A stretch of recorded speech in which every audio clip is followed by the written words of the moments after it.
Another day, another dollar. Or not. Another day, another being broke. That's more accurate for me. So, anyways, not a lot to talk about. Um, Still broke. Still can't afford food. Still depressed. Still kind of reeling from everything I've been dealing with. Um, Not a lot to talk about. I guess I can talk about some books I got from the library. So I got a couple of books yesterday through the interlibrary loan system, which is amazing that libraries can request books from other libraries, which is so amazing. So I got one that I talked about before. Uh, in a previous video, I got The Lifeguard by Richie Tankersley Cusick. Which you can't really see because the sticker covers most of it. But this is a classic, like 80s, like teen thriller, like the kind I was talking about before. This one comes all the way from Louisville, Georgia. That's crazy to think. And it looks like it's a pretty vintage copy. So I'm excited to read this one. I like other things I've read by Cusick. She was a very talented writer of like teen suspense thrillers. The library in my public library here in my town said that he went like through 13 libraries before one of them would send him a copy. The other one's a book I've read before. It's one of my favorite novels ever. It's massive. It's epic, both in length and in scale and in subject matter. And it's by one of my favorite writers. It's Clive Barker's Imajica. I'm a huge fan of Clive Barker. He's one of my favorite writers ever. This is one of my absolute favorite books by him. If not my very favorite. It's like everything he's ever like written about encapsulated in one story, like God and sex and gender and other worlds, and takes on all kinds of themes here. It's so amazing. This is a really old copy. This is actually a first edition copy. Holy shit! Like, I'm looking at the copyright page here. Yep, first edition says here on the page. This one's pretty battered. I'm guessing this book got a lot of use over the years. Probably just to a lot of people checking it out. I'm trying to find. This is from the Duncan Public Library here in Duncan, Oklahoma.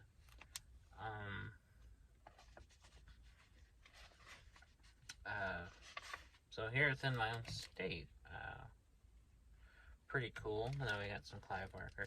I know that one of the public libraries in Ardmore has a vintage copy of Weave World by Clive Barker, which the first edition cover of that's pretty epic as well.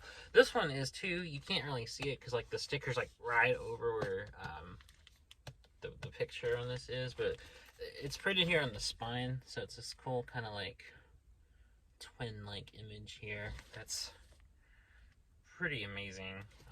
I really love that cover art.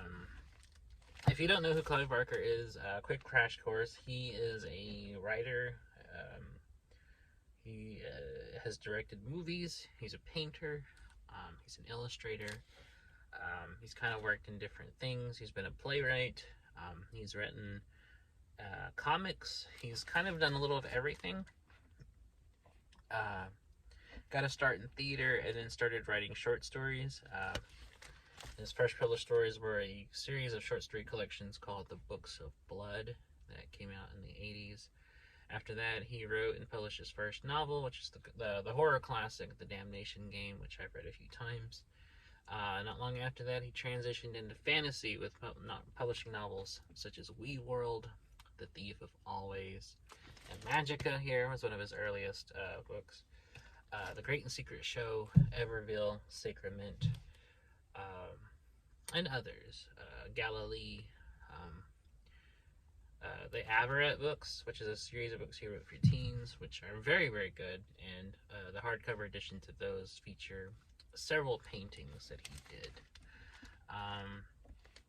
I was reading about the history of like the background of writing Imajica. He said he worked like 16 hours a day, like nonstop, writing this thing for like months.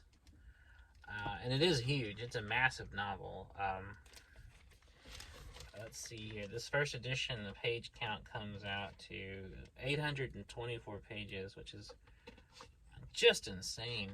Good God. But he's a great writer, and I've read a lot of stuff by him, and his short stories are great. He's written novella-length stories like Cabal. He's written several novels, like some of the ones I mentioned, like The Thief of Always, which is a children's book. He is the writer and director of Hellraiser, that classic horror movie. He also wrote and directed Lord of Illusions and Nightbreed, which are two other fantastic movies. He's been a producer on some other horror movies, like some of the Hellraiser sequels. He also produced The Midnight Meat Train, which was based on a short story that he wrote. He's had artwork and photography in various collections around the world, in New York and Los Angeles. He's one of those kind of just a multi-talented, multi-disciplined artist that kind of works across various media. And his stories are interesting. They're full of interesting themes about, the blurring of lines between pain and pleasure and good and evil. And, they kind of tear down these binary thinkings on a lot of things. And Imajica is kind of like the grand thesis of everything he's kind of written about. It spans multiple worlds, and it says, from the master storyteller who brought you the international bestseller The Great and Secret Show comes Clive Barker's most powerful and accomplished work to date, Imajica. Amid a seamless tapestry of erotic passion, thwarted ambition, and mythic horror, Imajica picks out the brightly colored threads of three memorable characters: John Fury Zacharias, known as Gentle, a master forger whose own life is a series of lies, Judith Odell, a beautiful woman desired by three powerful men but belonging to none of them, and Piopa, a mysterious assassin who deals in love as well as death. United in a desperate search for the heart of a universal mystery, all three discover the truth lies in a place as mysterious as the face of God and as secret as the human soul. They discover the Imajica, 5 dominions, 4 bound together, reconciled with one another, and one, the earth, forever cut off from her brothers, her inhabitants living in ignorance on the edge of a sea of possibilities, an ocean of mystery and magic. Only very few know of the Imajica, and those many are frightened, for a time is coming, a time of great risk, a time of great promise, a time of reconciliation. It happens only once every 200 years, a shining mystical moment in which Earth can be reunited with the other 4 dominions. As Judith, Gentle, and Pi race to capture that moment, other forces are gathering to keep the Earth locked up forever in the darkness that surrounds her. Their quest will carry them on an epic journey through all 5 dominions, from the barbaric, glittering city of Yozadurix to the haunted peaks of the Jokalayu Mountains, from the hollowed walls of Patatoshqua to the very border of the greatest mystery of all, the First Dominion, on this other side of which lies the holy city of the unbeheld, where either their highest hopes or deepest fears will be realized. None of them will remain unchanged by the journey, nor will the reader who accompanies them. Imajica is a novel of vast panoramas and intimate obsessive passions, of visionary splendors and heart-stopping terrors. It is also a book of revelations. Longer after you've turned the final page, you'll be yearning for its wonders and believing they are just a breath away. So that kind of gives you an idea of like this multiverse kind of epics, novel wherein our world is comprised of 5 worlds called dominions, and Earth is just one of the 5, and the other 4 are connected. As the terminology is used, reconciled, and the Earth is not. However, possibility that they can be happens. So, and Piopa, the character, is also like, it's not only an assassin. It doesn't have a gender. It can be any gender or none, and it shapeshifts depending on what the other person sees. So how one person may perceive it is different from how someone else, and it always appears to be takes the form of whoever finds it the most attractive. So if someone is attracted, to beautiful women, then Piopa would appear as a beautiful woman, or if someone is attracted to, a pretty man, then it would, appear as a pretty man. Pi doesn't really have a gender, but various kind of slides across the scale of all genders, and that's in itself a pretty interesting concept for a character. And Gentle begins a romance with Pi, and also Judith, and it's interesting. And Gentle has no memory. He's like completely forgotten like his past and who he is and all these things.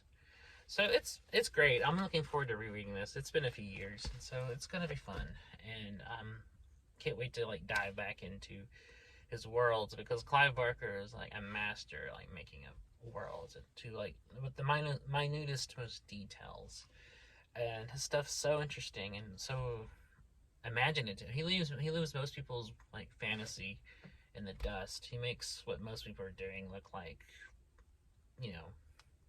nothing. He's probably the best fantasy writer ever, honestly. He leaves everybody else behind. So he's great. Definitely read some Clive Barker. Like, I didn't really intend this video to turn into a book video, but whatever. So I'm looking forward to rereading this, and then reading The Lifeguard for the first time. So I also got a bunch of other books. Some of them they were giving away for free. Shit. So just some ones I picked up for free are A Gentleman's Game by Greg Rucka, who I hear good things. A Very Short Introduction to Literary Theory, which will be interesting. Amanda Cross, a novel called The James Joyce Murder, which I only picked up because I love James Joyce, the writer, and I also do love mysteries. So. And I finally got a copy of Frank McCourt's memoir, Angela's Ashes, which is a book I've been wanting to read for a long time. This copy has like something spilled on it that made the pages stick together. No wonder they were getting rid of it. But I'm looking forward to that. And I also found a book a while back called The Questor Tapes, which looks like an interesting like sci-fi medical thriller from the 70s. It's based on a television pilot that was written by Gene Roddenberry. That's pretty cool. So anyways, yeah, I'm looking forward to reading all of that and rereading the Imajica. So if you haven't read Imajica, then definitely pick up a copy of it. I actually did a video of it too a long time ago. When I first started doing YouTube, I did book reviews. So I actually did a video review of it. So I will link the video review of Imajica in the description. So check out all that, and I guess that's it for today. So check you later.